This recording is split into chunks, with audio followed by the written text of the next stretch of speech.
সাভারের দুর্গম অঞ্চলে ডোবার পাশে নাম পরিচয়হীন এই গোপন কারখানার সন্ধান পায় দেশ টিভি টিম। সারি সারি পচা মিষ্টির ড্রাম। এইসব রাজধানী সহ বিভিন্ন এলাকার মিষ্টির দোকানের পচাগলা মিষ্টির শিরা ও গাদের মজুদ। চলুন এবার চমক দেখি।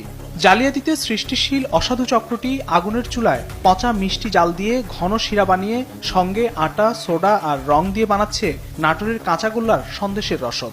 এই রসদ ঠান্ডা করতে ঢালা হচ্ছে ট্রেতে। ঠান্ডা হওয়ার পর দেখুন পায়ের নিচে ফেলে কর্মীর নিদারুণ কাটাকাটি।